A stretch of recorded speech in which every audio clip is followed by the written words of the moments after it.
মালিক হলো আল্লাহ। আর মাওলানা সাদ সাহেব বলেন না, হেদায়েতের মালিক আল্লাহ নয়। নাউযুবিল্লাহ। এটা গোমরাহি নয়, এটা কুফরি নয়।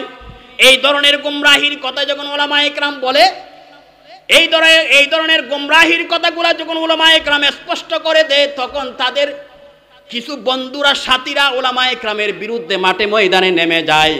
আসলে তারা কি চায় এটা তো এখন স্পষ্ট হয়ে গেছে। কিছুদিন আগে একটা ভিডিও ভাইরাল হলো, একটা সংবাদ প্রচার হলো। বর্তমান যারা নিজেদেরকে এতাতি বলে দাবি করে, সাদ সাহেবের অনুসারী বলে দাবি করে, তাদের একজন গুরুর নাম হলো উসামা। সেই নাকি 3 বার গত 16 বছরের মধ্যে ইসরায়েলে সফর করেছে এবং ইসরায়েলের গোয়েন্দা সংস্থা মোসাদের প্রধানের সাথে সাক্ষাৎ করেছে। ইসরায়েলের সেই মোসাদ, তাদের গোয়েন্দা সংস্থার সাথে তার সাক্ষাৎ হয়েছে, 3 বার সফর করেছে। তৎকালীন সরকার তাকে ইসরায়েল সফর বাংলাদেশ থেকে সরাসরি নিষিদ্ধ। এই কারণে তাকে গ্রেফতার করতে চেয়েছিল। ভারত সরকারের হস্তক্ষেপে তাকে গ্রেফতার করা হয় নাই। তাহলে আর বুঝতে বাকি নাই, এতাতি নামে বাংলাদেশের মধ্যে তারা তাবলীগী কার্যক্রম চালাতে চায়। তারা মূলত কাদের এজেন্ডা বাস্তবায়ন করতে চায়? ইহুদিদের এজেন্ডা বাস্তবায়ন করতে চায়। পরাজিত শক্তির ইন্ধনে ভারতের দালালি করবার জন্য, এদেশের আপমার মুসলমানদের মধ্যে বিবাদ তৈরি করবার জন্য, মুসলমানের ঈমান হরণ করবার জন্য, ইহুদির এজেন্ডা বাস্তবায়নের জন্য তারা মাঠে নেমেছে, ঠিক কিনা? তাদের সাথে ইহুদির সম্পর্ক কেন? তাদের সাথে ভারতের সম্পর্ক কেন? তাদের সাথে সম্পর্ক হওয়ার দরকার মদিনার সাথে। কিছুদিন পূর্বে ইস্তেমার ময়দানে ঘুমন্ত মানুষের উপর তারা হামলা করে 4 জন দায়ীকে তারা শহীদ করে দিল। প্রমাণিত হয়েছে এদেশের মধ্যে তারা হেদায়েতের বাণী পৌঁছাতে চায় না। সন্ত্রাসীর মাধ্যমে, মুসলমানকে হত্যা করার মাধ্যমে ইহুদি আর খ্রিস্টানদের এজেন্ডা বাস্তবায়ন করতে চায়। এরা হলো একটা জঙ্গি সংগঠন, এরা হলো সন্ত্রাসী গোষ্ঠী। আপনারা এতদিন যারা তাবলীগে গিয়েছেন, তাবলীগের সাথে সময় লাগাইছেন, তাবলীগের উসুল হলো একটাই, যে আপনাকে যতই বাধা দিক না কেন আপনি কিন্তু হাত উঠাতে পারবেন না। এই কথা তাবলীগের শিক্ষা নয় যে কোনো মসজিদে যাওয়ার পরে আপনাকে বাধা দিচ্ছে, আপনি মারামারি করতে পারবেন না। কেউ আপনাকে মারতে আসছে, মার খেয়ে বসে থাকবেন, তারপরও হাত উঠাতে পারবেন না। এটাই ছিল তাবলীগের আদর্শ। এই আদর্শের কারণে পৃথিবীর আনাচে কানাচে এই তাবলীগের দাওয়াত পৌঁছে গেছে। আজকে সেই আদর্শ থেকে বিচ্যুত হয়ে ঘুমন্ত সেই ইস্তেমার ময়দানে সেই কাজকর্ণওয়ালা ওলামা হযরত তালেব ইলমদের উপরে যেইভাবে হামলা করা হয়েছে, শহীদ করা হয়েছে, তাহলে বাস্তবে তো তোমরা তাবলীগের আদর্শের অনুসারী নয়, তোমরা তো একটা সন্ত্রাসী গোষ্ঠী। এটাই প্রমাণিত হলো, ঠিক কিনা? তারা কি তাবলীগ যদি করতো, তাবলীগের মধ্যে তো কোনো মারামারি নেই। মানুষকে দাওয়াতের মাধ্যমে উদউ ইলা সাবিলি রাব্বিকা বিল হিকমাতি ওয়াল মাউইজাতিল হাসানা, এটাই হলো তাবলীগের মূল আদর্শ। এই তাবলীগের পিছনে কাদের অবদান ছিল? তাবলীগের পিছনে কাদের অবদান? আজকে তোমাদের উলামায়ে কেরামকে ভালো লাগে না, উলামায়ে কেরামের কথা তোমাদের ভালো লাগে না। তাবলীগ কাদের দ্বারা সৃষ্টি হয়েছে? মাওলানা ইলিয়াস সাহেব রাহমাতুল্লাহ একজন দারুল উলুম দেওবন্দের সাহারনপুরের বড় প্রখ্যাত আলেম মুহাদ্দিস ছিলেন, যিনি তাবলীগের নেসাব ফজাইল আমাল লিখেছেন। তিনি বিশ্ববিখ্যাত শাইখুল হাদিস, যাকে শাইখুল হাদিস বললে সারা পৃথিবীর মুসলমানরা চিনে। তিনি হলেন শাইখুল হাদিস জাকারিয়া কান্দলবী রাহমাতুল্লাহ আলাইহি। এই তাবলীগের সারা পৃথিবীব্যাপী যে প্রসার, পৃথিবীর আনাচে কানাচে এই তাবলীগের দাওয়াত পৌঁছে যাওয়ার পিছনে অবদান হযরতে ইউসুফ কান্দলবী রাহিমাহুল্লাহ, যিনি সেই শরহে মাআনিল আসার, একটা বিখ্যাত হাদিসের গ্রন্থের ব্যাখ্যা গ্রন্থ লিখেছেন, আমানিউল আহবার শরহে মাআনিল আসার। সে 8 খণ্ডের বিশাল এক কিতাব। দেখলে আপনার মনে হবে এটা কোনো আরব বিশ্বের কোনো আলেম লিখেছে। এত বড় আলেম, ওই আলেমের অবদান সারা পৃথিবীর আনাচে কানাচে দাওয়াতের কাজ প্রসারিত হয়েছে। তাবলীগ হলো উলামায়ে কেরামের অবদান, তাবলীগের পিছনে উলামায়ে কেরামের মেহনত। আজকে কেন উলামায়ে কেরামকে তাবলীগের বিরুদ্ধে কারা করা হয়েছে? আজকে কেন উলামায়ে কেরামকে তাবলীগের দুশমন বানানোর চেষ্টা করা হচ্ছে? তাহলে বোঝা যায় তারা তাবলীগকে ভিন্ন কাতে ব্যয় করতে চায়, তাবলীগকে তারা ভিন্ন কাতে নিয়ে যেতে চায়। সেই জন্য সব সময় খেয়াল রাখতে হবে উলামায়ে কেরাম এই দিনের রাহবর, উলামায়ে কেরাম এই দিনের পাহারাদার।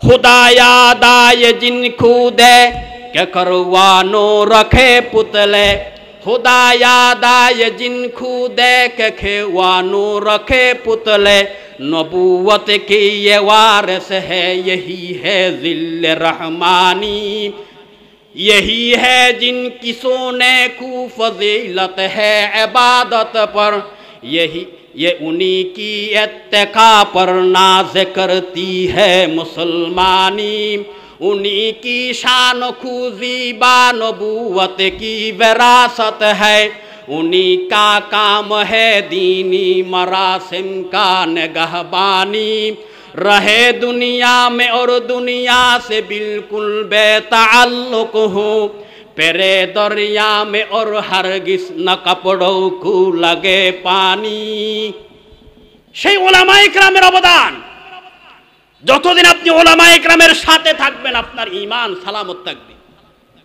আপনাকে কোনো অপশক্তি আপনার ঈমান কেড়ে নিতে পারবে না সেই জন্য আল্লাহ রাসূল সাল্লাল্লাহু আলাইহি ওয়াসাল্লাম বলেছেন আল উলামা ওয়ারাসাতুল আম্বিয়া উলামারা হলেন আম্বিয়াগণের ওয়ারিস এটা ফজিলতের কথা বলা হয় নাই জিম্মাদারির কথা বলা হয়েছে ওলামায়ে কেরাম এই দ্বীনের পাহারাদার এই কথা বলা হয়েছে ওলামায়ে কেরাম এই দ্বীনের পাহারাদার এই কথা বলা হয়েছে আপনি ইতিহাস অধ্যয়ন করে দেখেন ওলামায়ে কেরাম কখনো বাতিলের সাথে আপোষ করে নাই নিজের জীবনকে কুরবানি দিয়েছে ফাঁসির কাস্টে ঝুলেছে হযরতে সৈয়দ হোসেন আহমদ মদনী রাহমাতুল্লাহ আলাইহি জেল কেটেছেন ব্রিটিশের বিরুদ্ধে আন্দোলন করে হযরতে শেখুল হিন্দ মাহমুদুল হাসান দেওবন্দি রাহমাতুল্লাহ আলাইহি 4 বছর মাল্টার জেলের মধ্যে সেই ছিলেন ব্রিটিশের বিরুদ্ধে আন্দোলন করবার কারণে তারপরেও তারা ব্রিটিশের সাথে আপোষ করে নাই সেইভাবে বাংলাদেশের ওলামায়ে কেরাম হাজারো ওলামায়ে কেরাম জেলখানার মধ্যে বন্দী ছিল বাতিলের সাথে আপোষ করে নাই জেলখানার জীবনকে তারা বেছে নিয়েছে প্রয়োজনে শাহাদত বরণ করেছে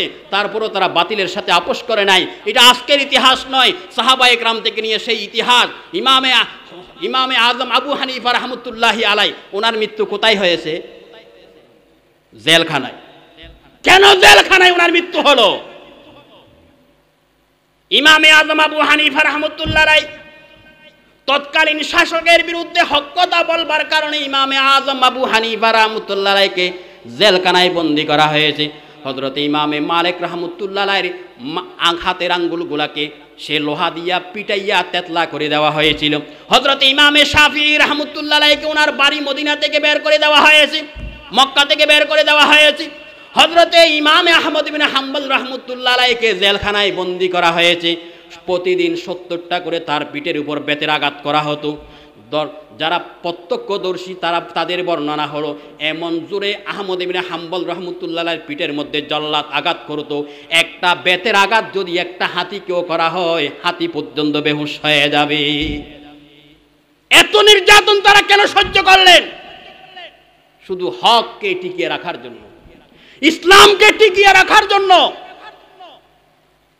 इत्तेबाए अबू हनीफा की सनद जिंदा में है इत्तेबाए अबू हनीफा की सनद जिंदा में है हम बोली होता है कोड़े पीठ पर खाने के बाद उंगलियां जब सल हो जाए माले की बनता है वह उंगलियां जब सल हो जाए माले की बनता है वह शाफिई बनता है वह घर से निकल जाने के बाद সত্যিকারের যদি তুমি ইমামে আজম আবু হানিফার অনুসারী হয়ে থাকো বিছানায় মরবার তুমি আশা করতে পারবা না প্রয়োজনে তোমাকে জেলখানায় সেই ফাঁসির কাস্টে জুড়ে শাহাদাতের মৃত্যুর আশা করতে হবে ঠিক কিনা তারপরও হক কথা বলতে হবে তারপরও হক কথা বলতে হবে সেই জন্য উলামায়ে কেরাম এই উম্মতের পাহারাদার এই দ্বীনের পাহারাদার যখন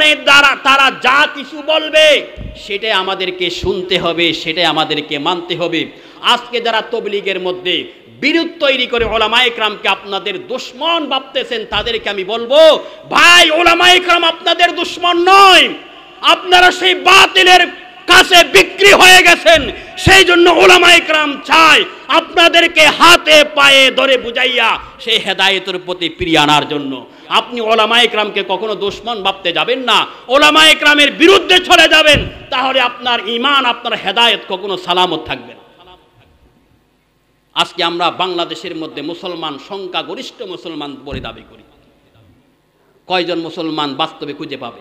আমাদের মুসলমানের পরিচয়টা কি? আমার নাম আব্দুল্লাহ, আমার নাম আব্দুল খালেক, এটাই আমার মুসলমানের পরিচয়। আল্লাহ রসুলের সবচাইতে বড় দুশমন, যিনি আল্লাহ রসুলকে সবচাইতে বেশি কষ্ট দিয়েছেন, তার নাম কি ছিল জানেন? আব্দুল্লাহ। যে আল্লাহ রসুলকে সবচাইতে বেশি কষ্ট দিয়েছেন তার নাম হলো আব্দুল্লাহ। আব্দুল্লাহ ইবনে উবাই ইবনে সুলুল, মুনাফিকের নেতা হিসেবে প্রসিদ্ধ। তা আব্দুল্লাহ নামেই যদি মুসলমানের পরিচয় হয়, তাহলে আব্দুল্লাহ তো মুনাফিকের নেতা। আপনি দাঁড়িয়ে রাখছেন, এটাই আপনার মুসলমানের পরিচয়। অনেক হিন্দু বৌদ্ধরাও তো দাঁড়িয়ে রাখে। আপনি হত্যা করেছেন, এটাই কি আপনার মুসলমানের পরিচয়? অনেক খ্রিস্টানরাও তো হত্যা করে। তা আমার মুসলমানের পরিচয় কি? কুরআনুল কারীমের মধ্যে আল্লাহ মুসলমানের পরিচয় দিয়েছেন, قد أفلح المؤمنون الذين هم في صلاتهم خاشعون।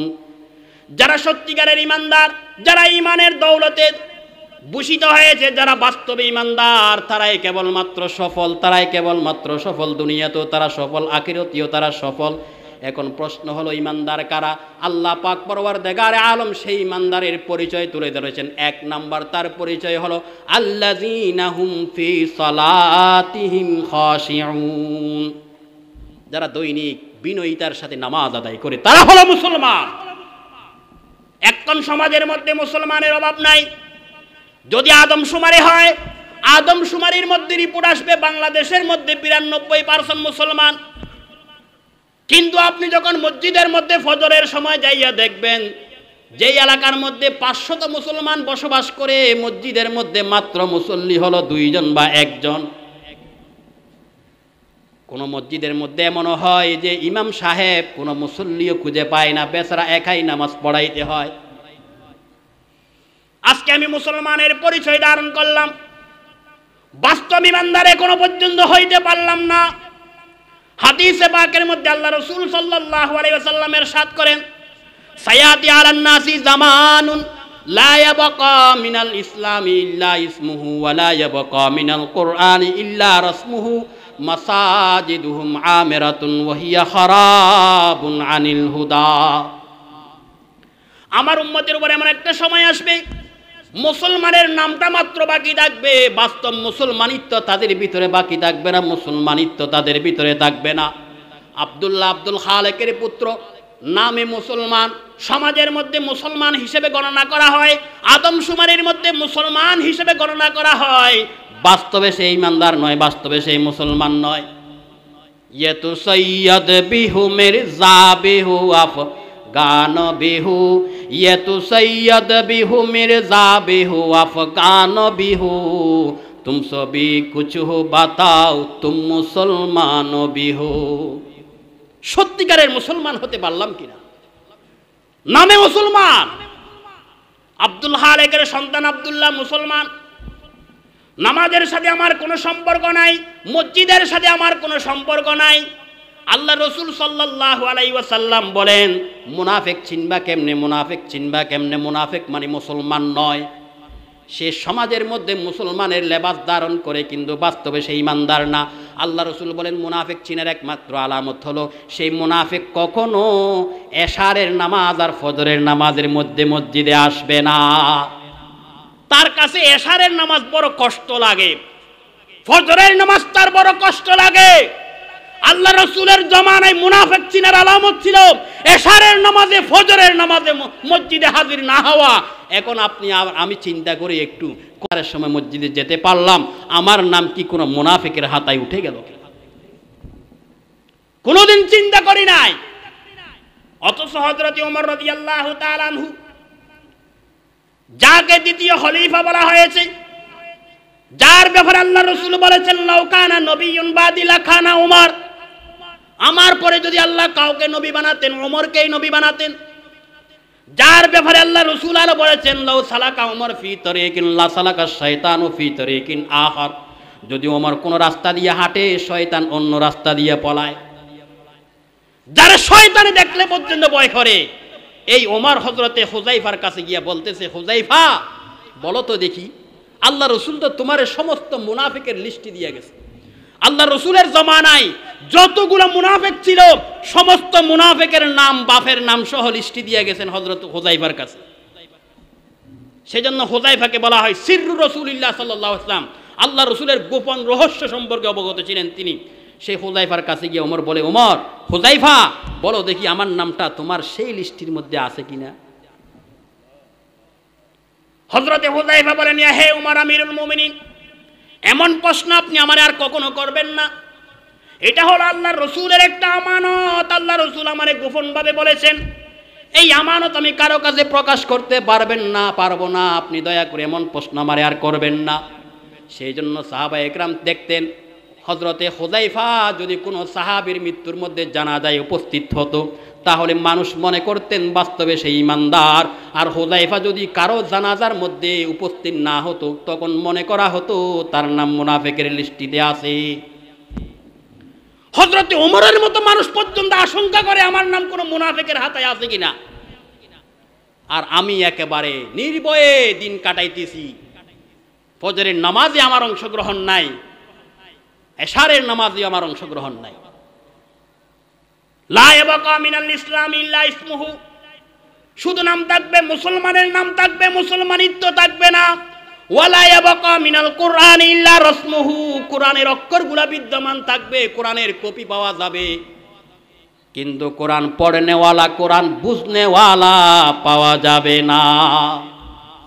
কোরআন এখন আছে, পাওয়া যায়, প্রতি মুসলমানের ঘরে কোরআন পাওয়া যায়, দোকানেও কোরআন পাওয়া যায়, মার্কেটেও কোরআন পাওয়া যায়, সব জায়গায় কোরআন পাওয়া যায়। তবে ঘরে যাইয়া দেখবেন কয়জন কোরআন পড়নেওয়ালা, কোরআন বুঝনেওয়ালা পাওয়া যায়। এক সময় মুসলমানের ঘরে এমন ছিল সকাল বেলায় কোরআন তেলাওয়াত ছাড়া তাদের কোনো চা নাস্তার ব্যবস্থা হতো না। সকাল বেলায় সকলেই মিলে একসাথে কোরআন তেলাওয়াত করত, তারপরে তাদের খাবারের আয়োজন হতো। কিন্তু এখন তো এমন মডার্ন, এমন আধুনিক যুগ হয়ে গেছে, সকাল বেলায় ঘুম থেকে উঠেই মোবাইল নিয়ে এসে গান বাদ্য বাজনায় ব্যস্ত। কোরআনের সাথে মুসলমানের সম্পর্ক নাই। আল্লাহ রাসূল সাল্লাল্লাহু আলাইহি ওয়াসাল্লাম, সাহাবায়ে কেরামের জীবন কেমন ছিল। আল্লাহ রাসূল একদিন হযরতে আবু বকর সিদ্দিক রাদিয়াল্লাহু তাআলা আনহুর রাতে ওনার বাড়ির পাশ দিয়ে হেঁটে গেলেন তাহাজ্জুদের সময়। দেখেন আবু বকর তাহাজ্জুদের সময় কি করে একটু দেখি। হযরতে আবু বকরের বাড়ির পাশ দিয়ে যখন যায় তখন ঘরের থেকে আওয়াজ আসে, হালকা হালকা আওয়াজ, কোরআন তেলাওয়াত হচ্ছে। আর নামাজের মধ্যে দাঁড়িয়ে আবু বকর কোরআন তেলাওয়াত করতেছেন। ওখান থেকে ওমরের বাড়িতে চলে গেলেন, যাইয়া দেখে ওমর বড় আওয়াজে কোরআন তেলাওয়াত করে তাহাজ্জুদের নামাজের মধ্যে। আল্লাহ রসুলের মনটা খুশি হয়ে গেছে, হায়রে আমি যে ওমর আর আবু বকর তৈরি করেছি তারা সেই কোরআনের তেলাওয়াতে শেষ রাত্রে নামাজের মধ্যে কাটিয়ে দিচ্ছে।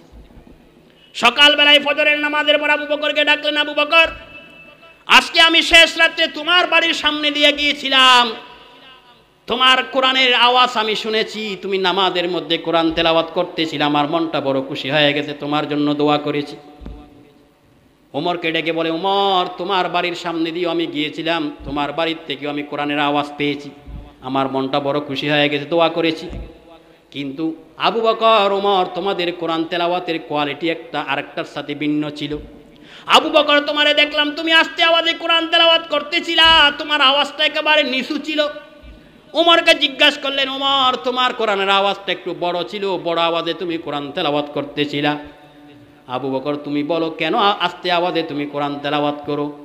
আর ওমরকে জিজ্ঞেস করলেন, ওমর তুমি বলো কেন বড় আওয়াজে তুমি কোরআন তেলাওয়াত করো? হযরতে আবু বকর সিদ্দিক রাদিয়াল্লাহু তাআলা আনহু জবাব দিলেন, ইয়া রাসূলুল্লাহ আমি কেন আস্তে আওয়াজে কোরআন তেলাওয়াত করি জানেন? ইন্নী আসমাতু মান নাজাইতু, আমি তো ওই সত্তার জন্য কোরআন তেলাওয়াত করেছি, ওই সত্তাকে রাজি করবার জন্য কোরআন তেলাওয়াত করেছি, ওই মালিককে রাজি করবার জন্য আমি কোরআন তেলাওয়াত করেছি।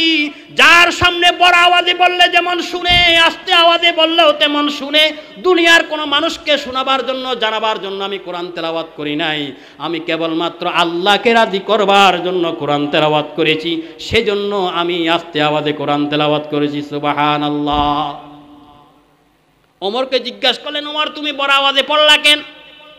হযরতে ওমর রাদিয়াল্লাহু তাআলা আনহু বলেন, আমি বড় আওয়াজে পড়েছি এই জন্য, ইন্নী উকিজুল ওয়াসানানা ওয়া উতরিদুশ শায়তানা, আমি বড় আওয়াজে কোরআন তেলাওয়াত করলাম দুইটি কারণে। এক নাম্বার হলো আমার কোরআন তেলাওয়াতের আওয়াজ শুনিয়া যেমন আমার ঘরের অন্যান্য সদস্যরা জাগ্রত হইয়া আমার সাথে কোরআন তেলাওয়াতে লিপ্ত হয়ে যায়, এবং আমি বড় আওয়াজে কোরআন তেলাওয়াত করেছি আরেকটা কারণ, সেটা হলো কোরআনের আওয়াজ শুনিয়া যেন আমার ঘর থেকে শয়তান বিতাড়িত হয়ে যায়। সুবহানাল্লাহ। তাহলে বোঝা যায় কোরআন তেলাওয়াত থাকলে ঘরের মধ্যে কি থাকে না? শয়তান থাকে না। যেই ঘরে কোরআন তেলাওয়াত থাকে সেই ঘরে শয়তান থাকে না। এখন আমরা নামাজ পড়তে পারি না কেন? আমাদের ঘর থেকে যখন কোরআন তেলাওয়াত বিদায় হয়ে গেছে, আমাদের ঘরগুলো শয়তানের আস্তানায় পরিণত হয়েছে। ওই শয়তানের কুমন্ত্রণার কারণে মুসলমান আজকে ফজরের সময় আর এশারের সময় ঘর থেকে বের হয়ে মসজিদে যাবার পারি না। মুসলমানের ঘরে কোরআন নাই। ওই যে কোরআনটা মাথার উপর উঠাইয়া রাখছি, অনেক দিন পরে যখন বাবার সেই মৃত্যুবার্ষিকী আসে, একটু পড়ার জন্য হাতে নিয়ে উঠায়। তাবিজে বানায়া যাতা হুঁ, দো দো কে পিলায়া যাতা হুঁ, তাবিজে বানায়া যাতা হুঁ, দো দো কে পিলায়া যাতা হুঁ। তাবিজ বানাই, দুইয়ে দুইয়ে পানি পান করি। এটার জন্য কোরআন নাজিল হয় নাই। কোরআন নাজিল হয়েছিল বুঝে পড়ার জন্য, আর কোরআনের জীবন গড়ার জন্য কোরআন নাজিল হয়েছিল। ঠিক কিনা? আজকে কোরআন আমি বুঝিও না, পড়িও না, যার কারণে আমার জীবনের কোনো পরিবর্তন হয় না। ওয়া মাসাজিদুহুম আমিরাতুন ওয়া হিয়া হারাবুন আনিল হুদা, মসজিদগুলা বিশাল বিশাল বিল্ডিং এ পরিণত হয়ে যাবে, তবে মুসলমান নামাজি খুঁজে পাওয়া যাবে না। আগে মসজিদগুলা ছিল ছোট ছোট বেড়ার ঘরের, মাটির ঘরের মসজিদ, কিন্তু মুসল্লি দিয়া ভরপুর ছিল। এখন মসজিদগুলা এত উন্নত হয়েছে, টাইলসওয়ালা এয়ার কন্ডিশনের মসজিদ হয়েছে, কিন্তু ফজরের সময় মুসল্লি খুঁজে পাওয়া যায় না। মসজিদি মরসিয়াহা হে কে নামাজি না রহি, মসজিদি মরসিয়াহা হে কে নামাজি না রহি, यानी वा साहेबे औसाफ हेजाजी न रही, रह गया रस्म आज़ा रोहे बेलाली न रही, फलसफा रह गया तलकीन गजाली न रही। মসজিদ যেন হালি, সে কানতেছে আমার মতো মুসলমান দেখি, যে মুসলমান তোর কাছে কি আজানের আওয়াজ যায় নাই?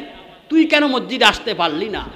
প্রতিদিন 5 বার আমার কানে আজানের আওয়াজ আসে, কিন্তু আমি মুসলমান হতভাগা, প্রতিবার আওয়াজ আসার পরেও মসজিদের দিকে কদম বাড়াইতে পারি না। তারপরও নিজেকে নাম দিয়েছি মুসলমান। একটু চিন্তা করা দরকার, আমি মুসলমানের লিস্টিতে আমার নামটা আছে কিনা? মুসলমানের জীবন থেকে কিভাবে নামাজ বাদ যায়? মুসলমানের পরিচয় হলো নামাজ। আল্লাহ রসুল বলেন, কাফের, বদ্দিন আর মুসলমান চিনার উপায় হলো একটা, নামাজ। যার ভিতরে নামাজ আছে চিনবেন সেই মুসলমান, যার ভিতরে নামাজ নাই চিনবেন সেই মুসলমানের গণ্ডির ভিতরে নাই। সেই জন্য আখেরি জামানা, মুসলমান বিভিন্ন দলে বিভক্ত। নিজের ঈমান হেফাজত করা, নিজের আমল হেফাজত করা বড় কঠিন হবে। আল্লাহ রসুল বলেন, এমন একটা সময় আসবে আমার উম্মতের ঈমান আর আমল হেফাজত করা এত বেশি কঠিন হবে, একটা জ্বলন্ত আঙ্গারাকে হাতের ভিতরে নিলে যে রকম কষ্ট হবে, নিজের ঈমান আর আমলকে সেইভাবে ধারণ করা কষ্ট হবে। সেই জন্য নিজের ঈমান আর আমলকে হেফাজত করার চেষ্টা করেন। হাদিস একটা আমি পাঠ করেছি, ইহুদিরা ধর্ম নিয়ে দলাদলি করে 71 দলে বিভক্ত হয়েছিল। তাফাররাকাতিল ইয়াহুদ আলা 71 ফিরকা ওয়া তাফাররাকাতিন নাসারা আলা 72 ফিরকা ওয়া সাতাফতারিকু উম্মতি আলা 73 ফিরকা। ইহুদিরা ধর্ম নিয়ে দলাদলি করে 71 দলে বিভক্ত হয়েছিল, নসারারা ধর্ম নিয়ে দলাদলি করে 72 দলে বিভক্ত হয়েছে, আর আমার উম্মত ধর্ম নিয়ে দলাদলি করে 73 দলে বিভক্ত হবে। আল্লাহ রসুল বলেন, কুল্লুহুম ফিন্নার, সমস্ত দলই হবে জাহান্নামী, একটা মাত্র দল হবে জান্নাতি, সাহাবীরা জিজ্ঞেস করলেন, হুজুর একটা মাত্র দল জান্নাতি হবে, এরা কারা?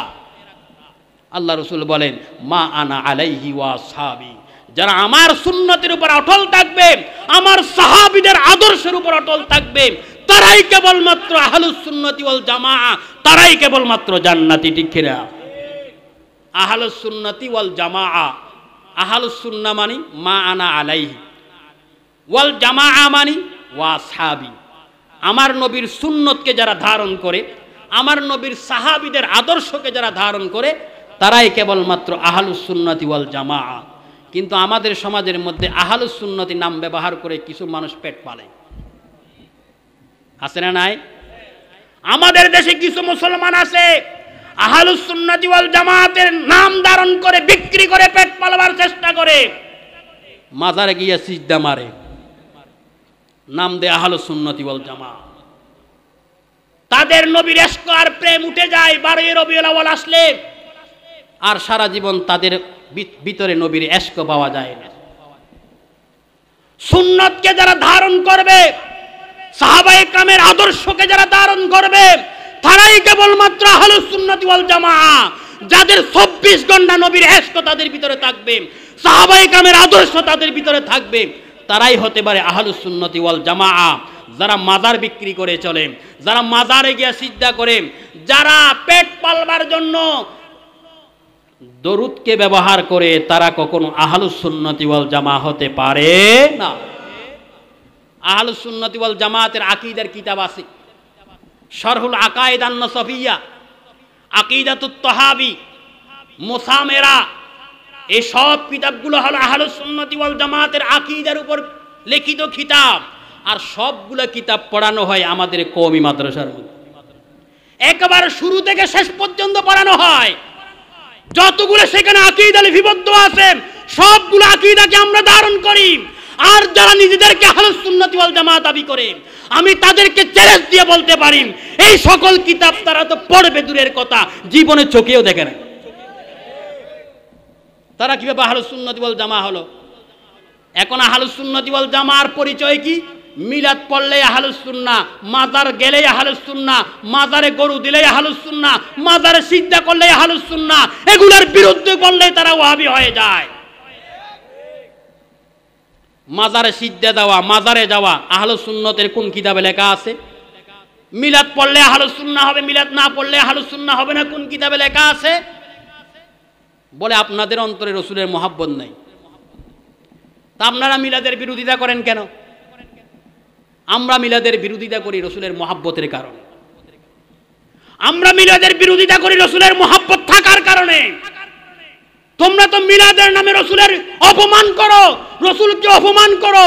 সাহাবায়ে কেরাম যেভাবে আল্লাহ রাসূলকে ভালোবাসতেন, তাবিঈন তবে তাবিঈন যেভাবে আল্লাহ রাসূলকে ভালোবাসতেন, এরা জীবনে মিলাদ পড়ে নাই, এরা জীবনে মিলাদের নামে জশ্নে জুলুস করে নাই। জশ্নে জুলুস মিলাদের নামে বের করা, এটা হলো ইহুদি খ্রিস্টানদের সংস্কৃতি। ইহুদি খ্রিস্টানদের সংস্কৃতির মাধ্যমে আমার নবীর জন্ম উৎসব পালন করা, এটা হলো আমার নবীকে অপমান করা ছাড়া আর কিছু না। ঠিক কিনা বলে? আমার নবীকে কিভাবে মহব্বত করতে হবে সাহাবায়ে কেরাম শিখিয়ে গেছে। লা ইউমিনু আহাদুকুম হাত্তা কুনা হাব্বা ইলাইহি মিন ওয়ালিদিহি ওয়া ওয়ালাদিহি ওয়ান নাসি আজমাইন। আল্লাহ রাসূল বলেন, কখনো ইমানদার হতে পারবা না যতক্ষণ পর্যন্ত তোমার অন্তরে আমি নবীর মহব্বত, তোমার দুনিয়ার চাইতে, তোমার সম্পদের চাইতে, তোমার আত্মীয় স্বজন, সন্তান সন্ততির চাইতে, এমনকি তোমার জীবনের চাইতে বেশি না হবে, ততক্ষণ পর্যন্ত তুমি ইমানদার দাবি করতে পারবা না। সাহাবায়ে কেরাম নিজের জীবন দিয়ে প্রমাণ দিয়েছেন আল্লাহ রাসূলকে নিজের জীবনের চাইতে বেশি ভালোবাসতেন। সুবহানাল্লাহ। নিজের সন্তানের চাইতে বেশি ভালোবাসতেন, নিজের স্ত্রীর চাইতে বেশি ভালোবাসতেন, নিজের ধন সম্পদের চাইতে বেশি ভালোবাসতেন। হযরত আবু বকর সিদ্দিক রাদিয়াল্লাহু তাআলা আনহু বদরের যুদ্ধের মধ্যে যখন তার একটা সন্তান আব্দুর রহমান কাফের ছিল, ওই কাফেরের পক্ষ হইয়া আল্লাহ রাসূলের বিরুদ্ধে বদরের যুদ্ধের মধ্যে অংশগ্রহণ করেছে। পরে বদরের যুদ্ধ শেষ হওয়ার পরে আব্দুর রহমান মুসলমান হয়ে যখন ফিরে আসে, আবু বকর সিদ্দিক রাদিয়াল্লাহু তাআলা আনহুকে বলতেছে, বাবা জান, আমি তো কাফেরের পক্ষ হইয়া বদরের মধ্যে যুদ্ধ করেছিলাম, আপনাকে আমি কয়েকবার আমার হাতের নাগালে পেয়েছিলাম, যদি আমি চাইতাম তরবারি দিয়ে আপনাকে হত্যা করতে পারতাম, কিন্তু আমি বাবা হওয়ার কারণে আপনার প্রতি শ্রদ্ধা দেখাই আপনাকে আমি হত্যা করি নাই। হযরত আবু বকর সিদ্দিক রাদিয়াল্লাহু তাআলা আনহু বলে, হে আমার সন্তান, তোমাকে আমি একবারের জন্য আমার সামনে দেখতে পাই নাই। যদি আমি তোমাকে আমার সামনে দেখতে পাইতাম, আমি নিজ হাতের তরবারে দিয়া তোমাকে দ্বিখণ্ডিত করে দিতে দ্বিধা করতাম না। সুবহানাল্লাহ। কারণ তুমি আমার নবীর বিরুদ্ধে যখন কাফেরের পক্ষ হয়ে লড়াই করবার জন্য আসছো, আমার অন্তরে তোমার মহব্বত নাই, আমার অন্তরে রাসূলুল্লাহর এত বেশি মহব্বত। রাসূলুল্লাহর মহব্বতের কারণে নিজের সন্তানকে জবাই করতে আমি আবু বকর দ্বিধা করব না। এটাই হলো আবু বকরের ভিতরে রাসূলের মহব্বত। সুবহানাল্লাহ। সাহাবায়ে কেরামের ভিতরে এমন রাসূলের মহব্বত ছিল। আরেক সাহাবী মাঠের মধ্যে কাজ করতেছে, শুনতে পেয়েছে আল্লাহ রাসূল দুনিয়া থেকে বিদায় হয়েছে। ওই সাহাবী হাতে হাতে হাত উঠাইছে আল্লাহর দরবারে, আল্লাহ, আপনার হাবিব দুনিয়া থেকে বিদায় হয়েছে, আল্লাহ রাসূল দুনিয়া থেকে বিদায় হয়েছে। এতদিন পর্যন্ত দুনিয়াতে ছিল, আমার চোখ দিয়ে আমার নবীকে দেখে আমি মনে শান্তি পেতাম, আমি আমার নবীর কথা শুনে মনকে সান্ত্বনা দিতাম।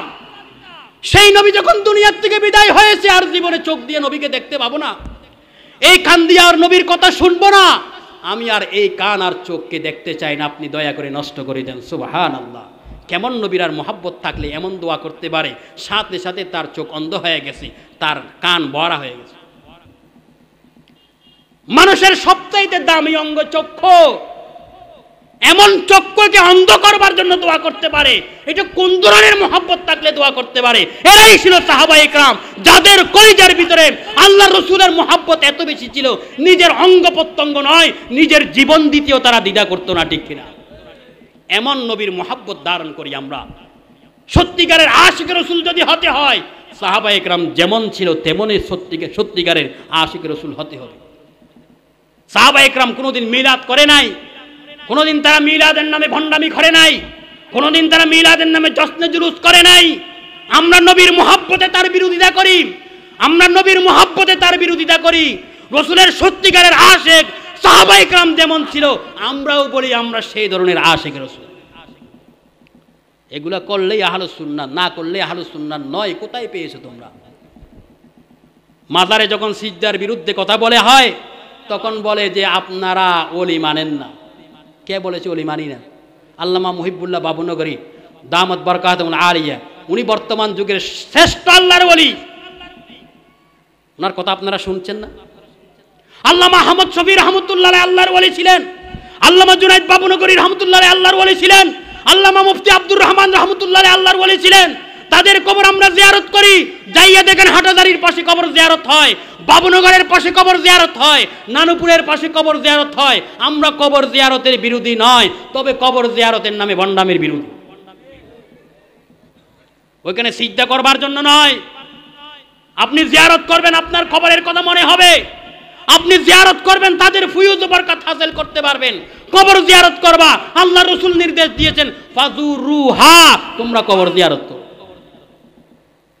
हम वली मानते हैं लेकिन मुश्किल कुशा मानते नहीं, हम वली मानते हैं लेकिन मुश्किल कुशा मानते नहीं, हम तो जायर उनके लेकिन हम वलद मांगते नहीं, हम तो जायर उनके लेकिन हम वलद मांगते नहीं, नूर से भरपूर है जब औलिया की मरकदी, नूर से भरपूर है जब औलिया की मरकदी, मोमकिन दिल और बत्ती हम जलाते हैं नहीं, मोमकिन दिल और बत्ती हम जलाते हैं नहीं।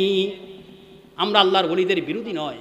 আল্লাহর ওলিকে মানার মানি হলো আল্লাহর ওলিরা যা সবক আমাদেরকে দিবেন, যা নসিহত আমাদেরকে করবেন, তারা যেভাবে নিজের জীবনকে সাজিয়ে আল্লাহর ওলি হয়েছেন, তাদের মতো নিজের জীবনকে গড়ে আল্লাহর ওলি হওয়ার চেষ্টা করা, এটাই হলো আল্লাহর ওলিকে মানা। এখন আমাদেরকে বিভক্ত করে ফেলা হচ্ছে, আমরা আহলুস সুন্নাতের বিরোধী বলা হচ্ছে, আমাদেরকে আহলুস সুন্নাত ওয়াল জামাতের দুশমন বলা হচ্ছে। সেই জন্য বাস্তবে আহলুস সুন্নাত ওয়াল জামাতি কারা? উলামায়ে দেওবন্দ যারা। উলামায়ে দেওবন্দ ছিলেন আহলুস সুন্নাত ওয়াল জামাতের আকীদার বিশ্বাসী। তারা আহলুস সুন্নাত ওয়াল জামাতের কিতাবগুলো পড়ায়, আবার এগুলো বিশ্বাস করে। তারা আহলুস সুন্নাত ওয়াল জামাতের আকীদাও জানে না, কিতাবও পড়ে না, এমনি এমনি শুধু পেট পালবার জন্য আহলুস সুন্নাত ওয়াল জামাতের নাম ব্যবহার করে নিজেদের পেট পালার ধান্দা খাওয়ার কিছু করে না, ঠিক কিনা বলেন? আল্লাহ পাক আমাদেরকে বুঝার আমল করার তৌফিক দান করুন। সত্যিকারের আহলুস সুন্নাত ওয়াল জামাতের অনুসারী হয়ে এই দুনিয়াতে থাকিয়া ঈমানের সাথে আমলের সাথে দুনিয়া থেকে যাওয়ার তৌফিক দান করুন। যারা মাহফিল করেছেন, মাহফিলের আয়োজন করেছেন,